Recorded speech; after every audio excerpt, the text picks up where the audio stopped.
মাননীয় সদস্য ডক্টর শঙ্কর কুমার গুচাই।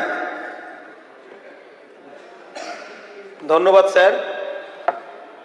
আমি মেদিনীপুর 236 বিধানসভা থেকে বলছি। আপনার মাধ্যমে আরবান ডেভেলপমেন্ট এবং মিউনিসিপ্যাল অ্যাফেয়ার্সের ভারপ্রাপ্ত মন্ত্রী মহোদয়ের কাছে আমার অনুরোধ, 160 বছরের পুরনো ঐতিহ্যশালী মেদিনীপুর পৌরসভা এবং তার যে নিকাশি ব্যবস্থা অত্যন্ত দুর্বিষহ যন্ত্রণার মধ্যে আছে। গত 24 ঘন্টায় প্রবল বর্ষণে প্রায় 18টি ওয়ার্ড জলের তলায়। এমন কিছু আনপ্ল্যান্ড ড্রেন তৈরি করেছে পূর্বতন সরকার, যে ড্রেনগুলো শুরু আছে শেষ নেই। প্রায় 5টি হাইড্রেন অসংরক্ষিত অবস্থায় পড়ে আছে, যার ফলে কোনো আউটলেট ব্যবস্থা মেদিনীপুর শহরে নেই।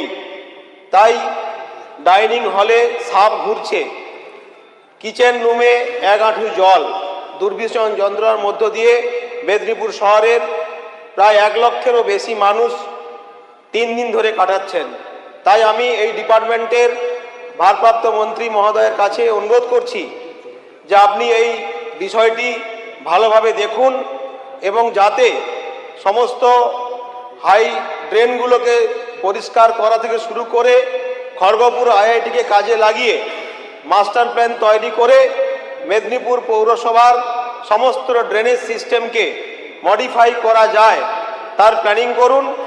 এবং আমাদের যে ধর্মা এলাকা আছে সেটা হচ্ছে ন্যাশনাল হাইওয়ের পাশে এবং সেটাই হচ্ছে gateway of Medinipur town, entrance of Medinipur town.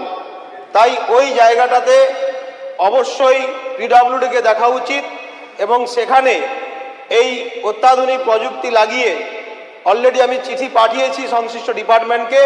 সেই চিঠির যাতে দ্রুত উত্তর পাই মাননীয় মুখ্যমন্ত্রীর নির্দেশ অনুসারে 7 দিনের মধ্যে, তা আমি আশা করছি। এবং এই সদনে উপস্থিত সবাইকে আরেকবার শুভেচ্ছা জানিয়ে আপনাকে ধন্যবাদ জানিয়ে আমাকে সুযোগ করে দেওয়ার জন্য আমার কথা শেষ করছি। বন্দে মাতরম, ভারত মাতা কি জয়। ধন্যবাদ মাননীয় সদস্য।